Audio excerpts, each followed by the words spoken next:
안녕하십니까. 요한계시록 성경 강의 16번째 시간입니다. 계시록 6장 12절부터 보겠습니다. 여섯째 봉인이 열리는 상황인데 재림을 알리는 매우 특징적인 하늘의 현상이 발생합니다. 그런 이유로 인해서 이 장면을 아마겟돈 전쟁을 앞둔 예수 그리스도의 지상 재림으로 보는 시각이 있습니다.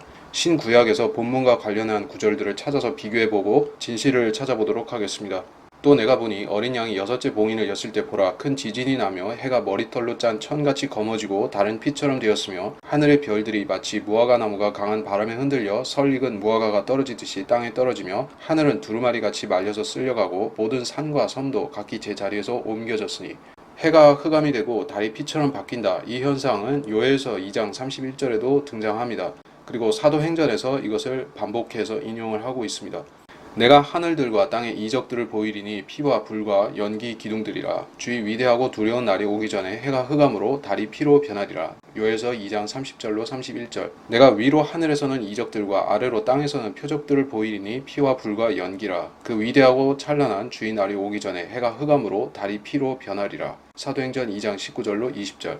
계시록 6장과 요엘서 2장의 상황이 정확히 일치한다는 것은 여러분이 아실 수가 있습니다. 문제는 이것이 언제 발생하느냐 하는 그 시점입니다. 요엘서 2장 31절의 주의 위대하고 두려운 날이라는 것은 간단히 이야기해서 주의 날, 즉 The Day of the Lord라고 하는 재림의 날을 가리키는 것입니다. 이것은 예수 그리스도의 지상 재림이 있는 날이고 아마겟돈 전쟁이 또한 일어나는 날이기도 합니다.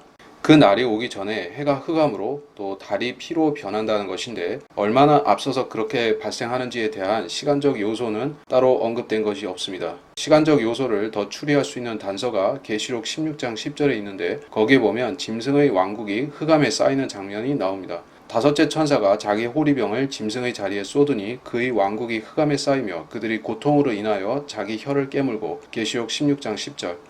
이 상황은 출애굽 당시의 10가지 재앙 중에 9번째로 있었던 흑암의 재앙을 연상케 하는 것입니다. 그 사건이 있고 나서 10번째 재앙인 이집트의 장자들이 죽는 일이 있었고 그것이 6월절의 시작이 되었습니다. 어린 양으로서 예수님께서 우리 인류를 위해서 죽어주신 시점도 6월절 절기입니다. 주께서 모세에게 말씀하시기를 하늘을 향하여 네 손을 내밀어 뻗쳐서 이집트 땅 위에 어두움 곧 더듬을 만한 어두움이 있게 하라 하시니라. 모세가 하늘을 향하여 그의 손을 뻗치니 짙은 어두움이 이집트 땅 전역에 3일 동안 있어 3일 동안 그들이 서로를 보지 못하고 자기 처소에서 아무도 일어나는 자가 없더라. 그러나 모든 이스라엘 자손들은 그들의 거처에 빛을 가졌더라. 출애굽기 10장 21절로 23절. 이 9번째 재앙, 즉 막바지에 발생한 흑암 재앙으로 인해서 이집트는 온 땅에 흑암이 임했던 것입니다. 그리고 장자들이 죽는 10번째 재앙이 있고 나서 출애굽이 있었는데 출애굽은 대환란에 맞춰서 볼 적에는 모형적으로는 환란 성도의 휴거라고 생각할 수 있습니다. 저는 환란 성도의 휴거가 6월절 절기 기간에 맞춰서 있게 되리라고 추정을 하는데 이는 출애굽과 계시록의 시간표가 또 장소적인 부분이 서로 연동되어 있다고 보기 때문입니다. 출애굽 사건 후에 이스라엘은 시내산으로 인도되었고 거기에서 첫 번째 언약 곧 모세의 언약을 하나님과 체결하게 됩니다. 그것은 모형적으로 환란 후 휴거 사건 후에 하늘에서 하나님과 이스라엘 민족이 새 언약을 체결하는 것의 예표적 사건이 될 것입니다. 주가 말하노라 보라 그 날들이 오면 내가 이스라엘 집과 유다 집과 더불어 새 언약을 맺으리니 예레미야서 31장 31절. 그래서 정리하자면 환란 후 휴거 사건이 7년 환란 끝 무렵에 있을 것인데 그것은 아마도 6월절이 될 것이고 그때 해가 흑암이 되고 달이 피로 변하게 될 것입니다. 또한 하늘의 별들이 무화과 나무가 강한 바람에 흔들려 떨어지듯이 떨어지고 하늘이 두루마리처럼 말려서 쓸려가며 모든 산과 섬들이 제자리에서 옮겨지는 일 또한 있게 될 것입니다.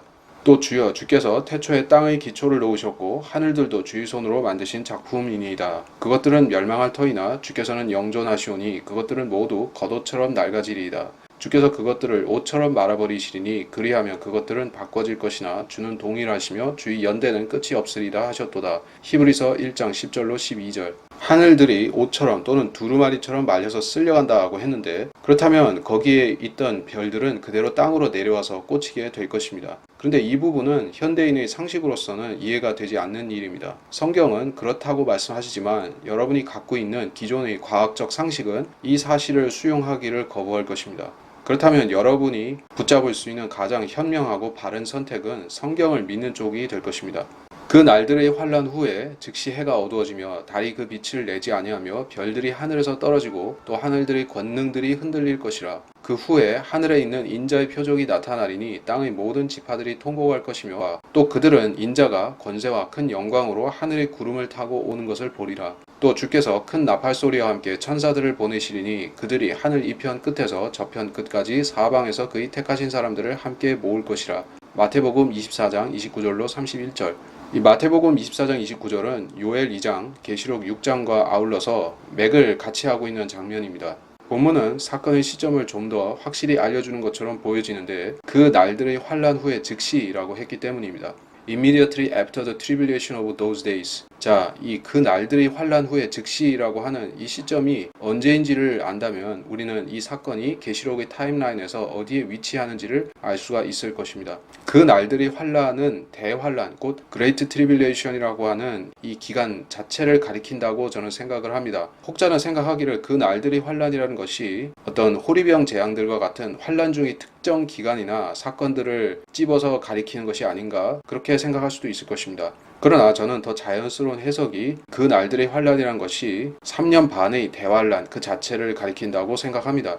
근데 여러분이 이 상황을 1261의 후 3년 반이 경과한 후라고 생각할 때 30절에서 31절에 나오는 환란 후 휴거 사건이 지상 재림과 동일한 시점에 발생하게 되기 때문에 예언의 시간표가 무너지는 문제가 생긴다는 것입니다. 또 여기서 단서를 하나 더 찾을 수 있는 것이 그 날들이 단축된다라고 하는 마태복음 24장 22절에 나오는 언급입니다. 만일 그 날들이 단축되지 아니하면 어떤 육체도 구원받지 못하리라. 그러나 택함 받은 사람들을 위하여 그 날들이 단축될 것이라. 많은 해석가들은 그 날들의 단축이라는 것이 문자 그대로 후 3년 반 기간 중에서 며칠이나 몇 주 정도가 짧아진다는 뜻으로 해석합니다. 저는 그 추측이 틀렸다고 생각을 합니다. 왜냐하면 성경은 대환란 기간에 대해서 이야기할 때 항상 그 날수가 확정되어 있는 것으로 말씀하기 때문입니다. 계시록 11장 3절, 12장 6절에서는 1260일이 정해져 있다고 말씀하고 있고 다니엘 7장 25절, 12장 7절과 또 계시록 12장 14절에서는 한 때와 두 때와 반 때, 즉 1260일과 동일한 3년 반의 기간이 대환란으로 확정되어 있다고 언급하고 있습니다. 따라서 이미 정해진 대환란의 기간이 그 자체가 짧아진다는 것은 생각하기는 어렵습니다. 그렇다면 마태복음 24장 22절은 택함 받은 사람들을 위하여 이 날들을 단축한다라고 했기 때문에 그 단축의 이유가 문장의 의미를 설명하고 있는 것입니다. 하나님께서 택함 받은 사람들을 위하여 환란 후 휴거 시점을 앞당기실 것이다 하는 뜻으로 받아들이면 되는 것입니다. 후 3년 반의 후반부 중에 어떤 시점에 주님께서 유대인과 이방인 환란 성도들을 휴거시키시는데 그 사건이 조금 지체되면 모든 살아있는 성도들이 죽임을 당할 것이기 때문에 살아서 휴거될 자가 없게 되는 것입니다. 환란 전 휴거, 즉 우리 크리스찬이 받는 휴거는 한 성도들과 죽은 성도들을 동시에 아울러서 끌어올리시는 사건이 될 것이며 환란 후 휴거 역시도 산자와 죽은 자 양쪽의 성도 모두가 휴거되어야 하기 때문에 주님께서는 택함 받은 사람들, 즉 환란 성도들을 위해서 후 3년 반의 어느 시점에 그들을 데리고 가신다는 얘기입니다. 그때 두 사람이 밭에 있는데 한 사람은 데려가게 되고 한 사람은 남게 되리라. 두 여인이 맷돌을 갈고 있다가 한 사람은 데려가게 되고 한 사람은 남게 되리라. 마태복음 24장 40절로 41절. 대부분의 주석가들이 마태복음 24장 40절로 41절 본문을 크리스찬들이 받는 환난 전 휴거에 적용을 하려고 합니다. 상황 자체는 환난 전 휴거에 접목할 수 있는, 참고할 수 있는 부분이 있습니다만은 이 묘사된 사건 자체는 환난 후 휴거입니다. 환란 후 휴거 때 산자와 죽은 자 모두가 휴거되고 순교하지 않은 환란 성도들도 휴거되기 때문에 여기에 살아있는 자들이 휴거되는 것으로 나오는 것입니다. 에스겔 37장에서는 구약 유대인 성도들이 부활하는 장면이 나옵니다. 저는 이 사건이 환란 후 휴거 사건과 함께 발생한다고 봅니다. 새 언약, 즉 뉴 커비넌트가 하나님과 이스라엘 사이에서 체결되기 위해서는 구약의 유대인 성도들이 반드시 하나님 앞에 육체를 갖고 서 있어야 된다고 저는 보기 때문입니다. 따라서 요한계시록 6장에 나오는 다섯째 봉인 사건은 두 증인 곧 모세와 엘리야의 휴거, 계시록 11장에 나오는 이 사건과 요엘 2장 그리고 마태복음 24장에 나오는 주의 날이 오기 전에 있을 하늘의 징조들, 그리고 그때 하늘에 오셔서 환난 성도들을 추수하시는 휴거 사건, 이것들과 관련을 맺고 있는 것입니다.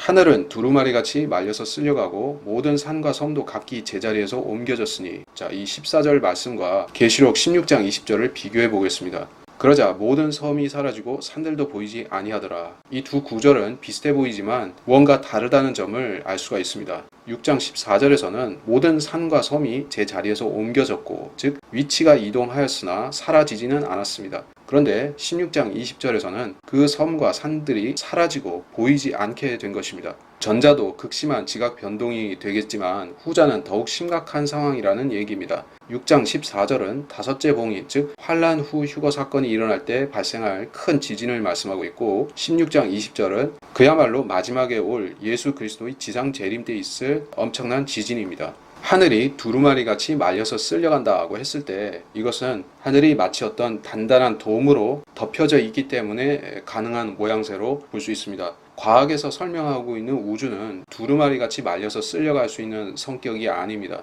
우주라는 것은 대체적으로 허공으로서 비어있는 공간이지, 그것이 현상적으로 옷이나 두루마리처럼 말린다는 것은 발생할 수가 없는 것입니다. 성경이 묘사하는 바에 따르면 우주라는 것은 허구가 되고 현대의 우주 물리학이라는 것은 틀린 사실입니다. 땅의 왕들과 위대한 자들과 부자들과 대장들과 힘 있는 자들과 모든 종과 모든 자유인이 각자 토굴과 산들의 바위 틈에 숨어서 산들과 바위들에게 말하기를 우리 위에 떨어져서 보좌에 앉으신 분의 얼굴과 어린 양의 진노에서 우리를 숨기라. 이는 그분의 진노의 큰 날이 임하였음이니 누가 감히 설 수 있으리요 하더라. 계시록 6장 15절로 17절.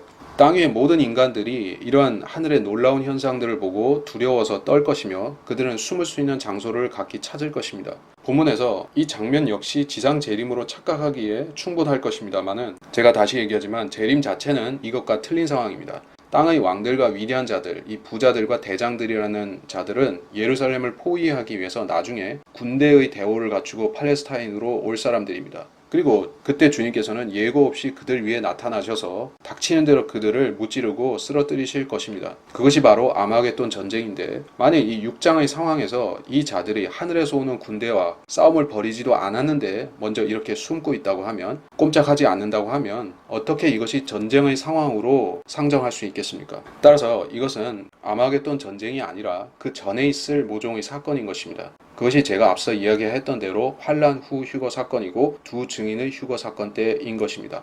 북편에 있는 위대한 왕의 도성 시온산은 그 자리 잡은 곳이 아름다우며 온 땅의 기쁨이니 하나님께서 그 궁전들에서 피난처로 알려주셨도다. 보라, 왕들이 모였다가 함께 지나갔도다. 그들이 그것을 보고 놀라고 당황하여 서둘러 갔도다. 거기서 두려움이 그들을 사로잡았으니 해산하는 여인의 고통 같도다. 시편 48편 2절로 6절. 여기 시편 48편에는 계시록 6장의 저 장면에 대한 미스테리를 풀어주는 듯한 단서가 있습니다. 이 상황이 매우 유사하고 사실 같은 것입니다. 우선 2절에 나오는 북편에 있는 왕의 도성 시온산이라는 것은 지상에 있는 시온산, 즉 예루살렘을 가리키는 것이 아니라 하늘나라에 있는 도성 시온인 것입니다. 그리고 3절에서 궁전들을 말씀하는데 이것 또한 땅의 예루살렘이 아니라 천상에 있는 예루살렘인 것입니다. 근데 4절에서 왕들이 등장하고 그들은 계시록 6장 15절의 그 왕들과 비슷하게 도망가는 것입니다. 그들은 모였다가 함께 지나갑니다. 즉 뒤도 돌아보지 않고 도주하고 있는 것입니다. 그들이 황급히 물러나는 이유는 무언가 봐서는 안 될 것을 봤다는 뜻인데, 5절에서 그것을 보았다라고 하는 것은 즉 2절에 나타난 위대한 왕의 도성 시온산을 그들이 보고 있다는 것입니다. 계시록 11장 9절에 보면 두 증인 모세와 엘리야가 적그리스도의 세력에 의해서 죽임을 당했을 때 전 세계에서 왕들, 장관들, 총리들, 대통령들, 그런 자들이 예루살렘으로 찾아와서 그 두 선지자의 살해된 시체를 보고 세계 평화에 대한 걸림돌이 제거된 것을 기리는 축하의 파티를 벌이게 되는 것입니다. 그래서 48편 4절에서는 왕들이 모였다라고 얘기하고 있고, 그것은 계시록 19장의 지상 재림 때에 예루살렘을 포위하기 위해서 군대를 몰고 오는 그 상황이 아니라 계시록 11장에서 세계 정부의 각 대표자들이 예루살렘으로 와서 축하하는 그 장면인 것입니다. 그래서 그들은 하늘들이 열린 것을 보고 셋째 하늘에서 곧장 바라보이는 그 찬란한 영광과 하늘 위에 계신 하나님의 영광을 목도하게 되는 것입니다. 그들은 즉시 두려움에 사로잡혀서 흩어져 도망치는 것입니다. 더더욱이 이때 하늘들은 두루마리처럼 말릴 것이며 별들이 떨어졌고 해와 달도 자기 광채를 내지 않기 때문에 하늘에는 오로지 하늘나라의 빛나는 광경만이 보이게 될 것입니다. 곧 물속에서 올라오시자 하늘들이 열리고 성령이 비둘기처럼 자기 위에 내려오는 것을 보시더라. 마가복음 1장 10절. 성경에 보면 간혹 하늘들이 열리고 인간이 그 위에 나타나신 분이나 어떤 하늘의 현상을 볼 수 있는 경우가 있습니다. 하지만 그것들은 소수의 선별된 사람들이 경험하는 예외적인 사건들이었고, 대환란 후반부에 있을 이 본문의 사건은 소수가 아니라 지구상의 수많은 사람들이 보는 대대적인 사건이 될 것입니다. 그들이 평안하다 안전하다고 말할 때 아이벤 여인에게 진통이 오듯 갑작스런 멸망이 그들에게 임하리니 결코 피하지 못하리라. 데살로니가 전서 5장 3절. 자, 이 사건이 왜 그렇게 끔찍하고 놀라운 것인가? 그 전까지는 하나님께서 7 나팔과 7 호리병 같은 재앙들을 내리시면서 간접적으로 하나님의 분노를 표출하고 계시지만은 하늘나라의 실체를 땅 위의 인간들에게 공개하신 것은 없었습니다. 그런데 본문의 상황에 오게 되면 모든 하늘의 존재들이 공개되고 주님께서 이 땅에 실현하시고자 하는 심판이 무엇인지를 그대로 보여주신다는 얘기입니다. 그래서 하늘을 올려다본 그 적그리스도의 왕들, 군대 대장들은 자기들 앞에 무슨 일이 닥칠 것인가에 대해서 직감할 것이며 아이벤 여인에게 진통이 오듯한 그러한 고통을 갑작스레 느끼게 되는 것입니다. 그렇다면 그들이 그 고통을 느끼기 직전에 함께 모여서 평안과 안전을 이야기하는 중이었다고 보는 것이 맞을 것입니다. 그래서 데살로니가 전서 5장 3절은 이 시대의 상황이기도 하면서 그 환란 끝무렵에 적그리스도의 왕들과 장군들이 이런 경험을 하는 것과도 맥을 같이 하는 것입니다. 이는 우리가 소망에 의하여 구원을 받았음이나 보이는 소망은 소망이 아니라 사람이 보는 것을 왜 바라리요? 그러나 만일 우리가 보지 못하는 것을 바란다면 인내로 기다릴지니라. 로마서 8장 24절로 25절. 그리스도인들은 하늘나라에 대한 소망, 또 장차 오게 될 천년왕국에 대한 소망을 성경에서 찾을 수 있습니다. 그리고 그들은 그거를 마음에 간직하고 공부하기도 합니다. 우리가 살아서 휴거되거나 혹은 그 사건 전에 죽는다 할지라도 현생에서 그것을 직접적으로 보지는 못합니다. 즉 우리는 아직 보지 못하는 것을 바라고 있는데, 그래서 인내가 필요하다고 성경은 말씀을 한 것입니다. 세상은 그런 그리스도인들의 인내를 비웃고 그것이 오겠는가라고 의문을 제기하는데, 세상 사람들은 보이는 것만 믿기 때문에 그렇습니다. 그러나 세상 사람들이 이 놀라운 소망을 배척함에도 불구하고 결국 그들은 환란 끝에 가게 되면 보게 될 것입니다. 그때는 그들이 완전히 기회를 상실하고 절대로 거기에 들어갈 수 없는 상황이지만, 이제 자기들의 것이 될 수 없는 하늘나라의 영광을 직접 보게 되고 곧바로 닥치게 될 두려운 심판으로 인해서 그 자들은 공포에 사로잡히게 될 것이라 하는 얘기입니다. 그는 우상들을 완전히 철폐하실 것이요 그러면 그들이 바위들의 구멍들과 땅의 굴 속으로 들어가리니, 이는 그가 일어나서 땅을 무섭게 진동시키실 때 주의 두려움과 그의 위엄의 영광으로 인함이라. 이사야서 2장 18절로 19절. 이사야서 2장에서 역시 계시록 6장의 5째 봉인과 같은 상황을 다루고 있습니다. 이와 관련한 내용들은 설명할 것이 많기 때문에 여기서 깊이 다루지는 않을 것이며, 여러분이 각기 이사야서 2장을 읽어보실 것을 권하는 바입니다. 이제 요한계시록 7장으로 넘어가겠습니다. 이 일들 후에 내가 보니 네 천사가 땅의 네 모퉁이에 서서 땅의 사방에서 부는 바람을 붙잡아 그 바람이 땅이나 바다나 어떤 나무에도 불지 못하게 하더라. 지구의 형상과 관련해서 논란의 초점이 되는 하나의 본문이 나왔습니다. 저는 이전에 지구 평평과 관련한 영상들을 통해서 몇 차례 이 구절들을 다룬 바가 있습니다. 이 본 강의가 평평한 지구를 주제로 하는 것은 아니기 때문에 제가 깊이 설명을 하지는 않을 것입니다. 네 천사가 땅의 동서남북에 서서 그 동서남북으로부터 부는 바람을 붙잡고 있다. 그렇게 해석하는 것이 이 시대의 성경 해석가들의 표준적인 해석입니다. 이 부분에 대해서 의문을 품는 사람 자체가 거의 없습니다. 그래서 땅의 동서남북으로 그냥 해석을 하고 있습니다만은 그게 맞는지 하는 것을 보겠습니다. 여기서 땅이라고 하는 것은 온 세상을 총칭해서 말하는 것일 텐데, 물론 여기서 포커스를 맞추고 있는 지역은 14만 4천이 등장하는 그 지역이 되겠죠. 아마도 저는 그것이 중동 일대 또는 이스라엘 근방이라고 보고 있는데, 그렇다면 여러분이 중세시대나 수백 년 전에 제작된 옛날 지도들을 보게 되면 이와 유사한 모습을 볼 수 있을 것입니다. 평면 세상을 나타내는 지도 중에서도 이렇게 땅의 네 모퉁이가 존재하는 것 같은 장면 묘사가 있습니다. 그렇기 때문에 땅의 네 모퉁이라는 것은 둥근 지구상에서 가상의 점으로서 존재하는, 즉 그 둥근 지구의 수평선 너머로 넘어가는 네 모퉁이에 존재하는 것이 아니라 실질적으로 평평한 땅에서 존재하고 있는 코너들이라고 보는 것이 맞습니다. 세상이 평평한 형상으로 생겼고 그 가장자리들이 각기 존재하는 사각형의 바둑판 모양이라고 생각할 적에 세상의 외곽에는 코너들이 있을 것입니다. 플랫 어서들이 묘사하고 있는 평평한 그 레코드판처럼 생긴 그러한 형상을 염두에 두지만은 계시록 7장 1절에서는 4개의 코너가 또 존재한다고 하기 때문에 이 부분도 간과해서는 안 될 것입니다. 7장은 6장 말미에서 연대기적인 순서로 이어져 오고 있는 것이 아니라 시간적으로는 단절된 채 별개로 묘사하고 있는 장면입니다. 그래서 7장에서 14만 4천이 이 인침받는 사건이 언제 발생하는지에 대해서는 정확히 알 도리는 없습니다. 그러나 저는 아마도 이들이 7년 환란의 시작 시점에 인장 표시를 받는다고 생각을 합니다. 확실한 점은 이 14만 4천이 등장하는 장소가 하늘이 아닌 땅이고 그들은 이 땅에서 하나님의 사역을 어떤 것을 행하기 위해서 임명을 받고 움직이려고 여기에 모인 것입니다. 또 내가 보니 다른 천사가 동쪽에서 올라오는데 살아계신 하나님의 인장을 가지고 있더라. 그가 땅과 바다를 손상시킬 권세를 받은 네 천사에게 큰 음성으로 소리질러 말하기를 우리가 우리 하나님의 종들인 그들의 이마에 인장으로 표시할 때까지 땅이나 바다나 또는 나무들을 손상시키지 말라고 하더라. 계시록 7장 2절로 3절. 2절은 다른 천사가 동쪽에서 올라온다고 말씀하고 있죠. 그래서 1절에 나온 바 땅의 네 모퉁이라는 것이 동서남북과 별개의 개념이라는 것을 알 수가 있는 것입니다. 땅과 바다를 손상시킬 권세를 받은 그 네 천사는 땅과 바다를 손상시킬 권세를 받았다고 했기 때문에 이 시점까지는 아직 손상되지 않고 있음을 우리가 알 수 있는 것입니다. 그렇다면 그 손상되는 일들은 나팔 재앙으로부터 본격화된다고 생각할 수 있기 때문에 14만 4천이 임명되는 사건은 나팔 재앙들이 시작되기 전이라고 봐야 될 것입니다.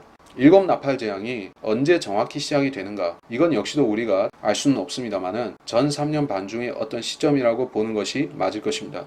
하나님께서 어떤 사람들의 이마에 인장으로 표시하시는 사건은 에스겔서 9장에서도 우리가 볼 수 있습니다. 그 두 장면이 똑같은 상황은 아니지만 우리가 참고할 수 있는 바는 있습니다. 주께서 그에게 말씀하시기를 너는 성읍 중간을 통과하라. 예루살렘 중간을 통과하여 그 가운데서 행해지는 모든 가증한 짓들로 인하여 탄식하고 울부짖는 사람들이 이마에 표를 하라 하시고. 에스겔 9장 4절.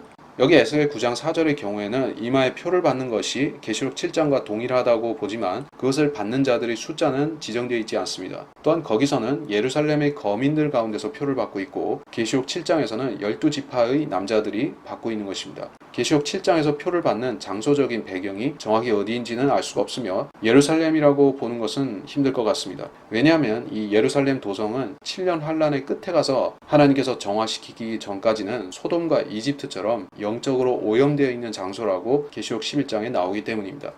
그래서 차이점은 있지만 공통점으로서 우리가 생각해 볼 수 있는 것도 있는데 이마에 표를 받은 자들이 죽음의 천사들로부터 보호를 받고 있는 것을 알 수가 있습니다. 우리 하나님의 종들이라고 했기 때문에 이 14만 4천은 그냥 구별된 것이 아니라 사역자로서 부르심을 받은 자들이라는 점을 알게 됩니다. 이 14만 4천은 선지자나 사도들처럼 하나님께서 7년 환란 기간 중에 불러서 쓰려고 하시는 자들입니다. 이 사람들이 어떤 기준으로 어떻게 선별이 되었는지에 대해서는 배경 설명이 없기 때문에 알 수가 없습니다만은 만일 이 사람들이 등장하는 시점이 7년 환란 기간의 극초반이라고 볼 때 환란 전 휴거가 있고 나서 얼마 안 된 시기에 이 사람들이 나타날 것이라는 얘기입니다. 그렇다면 이 사람들이 종들로서 부르심을 받을 정도의 영적인 사람들이라고 하면 어떻게 그들이 휴거되지 않고 남겨졌는지 그리고 여기 와서 등장할 수 있는지가 궁금해지는 것입니다. 그래서 14만 4천의 신원에 대한 각종 설들이 난무하고 심지어는 그들이 휴거되지 않고 특별한 임무를 받아서 땅에 남아있는 그리스도인들이라는 매우 위험한 잘못된 해석도 있는 것입니다. 여러분이 시한부 종말론들을 전파하는 자들 중에서 교회의 환란 전 휴거를 이야기하면서 동시에 특별히 영적인 성도들은 남아서 통과할 것이다. 심지어 그들이 14만 4천이 될 것이다 라고 주장하는 경우를 본다면 그 해석은 완전히 무시해도 되는 것입니다. 14만 4천은 순전히 이스라엘 사람들이고 이방인은 없기 때문입니다. 또 유대인이라 할지라도 아무나 이 14만 4천 부류에 들어갈 수 있는 것이 아니라 그 상황이 되었을 때 비로소 하나님께서 공개하실 것이기 때문에 이 사람들이 7년 환란 때 모습을 나타낼 유대인 사역자들이라는 점을 빼고는 그들의 신원을 확인할 수 있는 방법이 없는 것입니다. 또 내가 인장으로 표시를 받은 자들의 숫자를 들었는데 이스라엘 자손의 모든 지파에서 14만 4천 명이 인장으로 표시를 받았더라. 이스라엘 자손의 모든 지파에서 나온 14만 4천이라고 했다는 것이 중요합니다. 여러분이 이것을 조금이라도 다르게 해석해서 영적 이스라엘 교회로부터 나온 상징적 숫자 그렇게 하게 되면 본문에서 아무런 진리도 찾을 수 없게 되는 것입니다. 북이스라엘이 아시리아에서 멸망을 당한 다음에 거기에 속해 있던 10지파의 사람들은 그 후에 어떻게 됐는지 확실하지가 않습니다. 그 사람들 중 절대 다수는 바벨론 포로 기간이 끝난 후에도 또 주님 당시에나 교회 시대의 역사 중에도 잘 나타나지 않습니다. 1948년 이스라엘이 건국되었는데 그때 많은 흩어진 유대인들이 세계 전역에서 고향으로 돌아갔지만 역시 북이스라엘의 전면적인 회복은 일어나지 않았습니다. 그 흩어지고 존재도 희미해진 북이스라엘 사람들이 갑작스럽게 하나님의 종으로 준비되어서 인장을 받고 있다는 것이 상상하기가 참 어려운 일입니다. 가령 열지파의 사람들이 중근동 일대 지금도 어디에 흩어져서 살고 있다고 하면 그들이 언어도 피부색도 다 틀릴 것이며 심지어 그들 중에 다수가 유대인으로서의 정체성도 없어지거나 모호한 채로 남아있을 것입니다. 그런데 어떻게 그들이 하나님의 종으로 즉시 부르심을 받아서 쓰임을 받을 수가 있는지 하는 것이 미스테리인 것입니다. 물론 하나님께서는 그러한 여러가지 불가능한 여건들을 한 번에 가능케 하시고 그 사람들을 불러서 쓰실 수도 있습니다. 다만 성경은 어떻게 그렇게 되는가 하는 배경 설명을 하지 않았기 때문에 그 배경에 대해서는 알 수가 없는 것입니다. 그래서 이것을 믿기가 참 힘들기 때문에 14만 4천을 영적 이스라엘, 교회라고 부른다든지 또 다른 그 무엇으로 보려고 하지만 그렇게 빙 둘러서 해석하게 되면 본문을 제대로 알 수가 없고 성경을 억지로 풀므로써 잘못된 해석으로 갈 수도 있는 것입니다. 주가 이같이 말하노라. 라마에서 한 음성이 들렸으니 애곡과 몹시 우는 소리라. 라헬이 그녀의 자녀들을 위하여 울면서 그녀의 자녀로 인하여 위로받기를 거부하였으니 이는 그들이 없음이더라. 주가 이같이 말하노라. 내 목소리로 우는 것을 그만하고 내 눈에서 눈물을 흘리는 것을 그만하라. 이는 내일이 보상을 받을 것이요 그들이 원수의 땅에서 다시 올 것이기 때문이라. 주가 말하노라. 주가 말하노라. 너희 끝에는 소망이 있나니 내 자녀들이 그들 자신의 경계로 다시 오리라는 것이라. 예레미야서 31장 15절로 17절. 이 예레미야 31장에는 신비로운 말씀이 나옵니다. 15절은 헤롯의 영아 학살 사건, 소위 베들레헴 영아 학살로 알려진 그 사건이 나오고 있습니다. 그런데 16절 17절에서는 그 죽은 자들이 원수의 땅에서 다시 올 것이며 그 자녀들이 그들 자신의 경계로 다시 온다라고 말씀하고 있습니다. 즉 이 장면은 어떤 부활 사건을 가리키고 있는 것 같은데 그 대상이 특이하게도 헤롯이 죽인 그 아이들과 관련이 있다는 것입니다.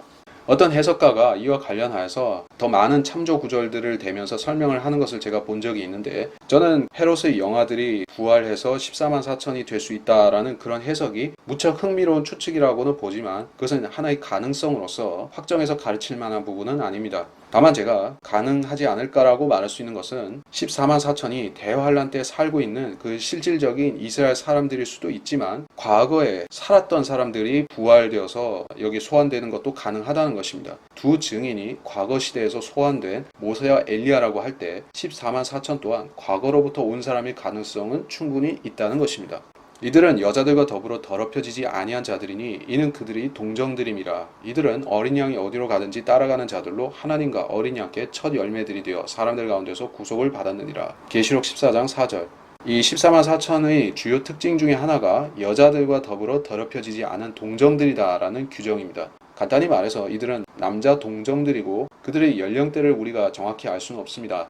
어떤 사람들은 해석하기를 이 14만 4천이 아주 어린 동남들이다, 즉 10세 전후한 아이들이라고 주장하기도 하는데 저는 그것은 완전히 설득력 제로라고 보고 있습니다. 왜냐하면 여자들과 더럽혀지지 아니하니라고 했지 만일에 10살 미만이라고 하면 더럽혀질 수도 없겠죠. 그렇기 때문에 이들은 최소 10대 후반부터의 연령대라고 보는 것이 맞을 것입니다. 성경적으로 죄를 알지 못하고 죽은 어린 아이들은 하늘나라로 가게 되어 있습니다. 거기서 그들은 천사나 그리스도의 형상을 본받아서 표준적으로 성장하는 연령대인 30대 초까지 자라게 된다라고 생각을 할 수 있습니다. 이것은 딱히 성경적으로 규정이 되어 있는 것은 아니고 추론입니다. 따라서 헤롯이 죽인 그 아이들이 하늘나라로 갔다면 그들은 아이인 채로 계속 머무는 것이 아니라 성장을 하는 것입니다.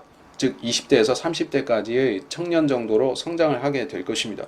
그녀가 사내 아이를 낳았는데 이 아이는 모든 민족들을 철장으로 다스릴 자라. 그녀의 아이가 하나님과 그의 보좌 앞으로 들려 올라가더라. 계시록 12장 5절. 여기 계시록 12장 5절에 나오는 사내 아이를 14만 4천을 표시한 것이다 라고 하는 견해가 있습니다. 저는 그 신빙성을 매우 높게 보고 있습니다. 14만 4천은 하나님과 어린 양께 첫 열매들이며 그들은 대환란 때 먼저 구속을 입어서 하늘로 가는 자들입니다. 사내 아이라는 것은 미성숙을 가리키는 표현도 될 수 있지만 이들이 첫 열매에 속해 있기 때문에 순번상으로 앞에 있는 사람들이다라는 얘기도 되는 것입니다. 사도 바울은 자신을 14만 4천에 비견하는 듯한 말씀을 남겼습니다. 고린도전서 15장 8절이 그것입니다. 그리고 맨 마지막에는 달을 채우지 못하고 태어난 자 같은 나에게도 보이셨느니라. 달을 채우지 못하고 태어난 자 같아. 즉 칠삭동이라든지 이런 식으로 사도 바울은 자신을 이야기했습니다. 다시 말해 바울은 자신을 계시록 12장에 등장하는 그 산의 아이와 유사한 존재로서 말씀한 것입니다. 바울은 이방인을 위해서 파송된 사도였었고 마치 조사나처럼 자신이 미흡하다고 얘기했으며 또 바울은 결혼하지 않고 평생을 동정으로 지낸 사람이었습니다. 14만 4천 또한 여자들과 더불어 더럽혀지지 않은 동정들인 것입니다. 바울은 네로 황제 때 목베임을 당해서 순교를 했죠. 그리고 14만 4천이 죽는 방식 또한 대환란 때 사람들이 죽는 것과 똑같이 참수를 당할 것입니다. 사도 바울은 AD 68년에 죽었다고 하는데 그는 AD 70년에 일어날 예루살렘 파괴 사건을 보지 못하고 올라간 것입니다. 14만 4천은 미래에 있게 될 예루살렘 파괴 사건, 즉 멸망에 가증한 것이 세워지는 7년의 중간 그 지점을 보지 못하고 순교를 하지 않을까라고 추측해 볼 수가 있을 것 같습니다. 14만 4천에 대해서는 7장 이하의 본문에서 더 많이 이야기를 해야 되고 또 14장에서도 따로 설명할 것이 있기 때문에 여기서는 이쯤 하고 넘어가도록 하겠습니다. 자, 이번 시간 여기서 마치겠습니다.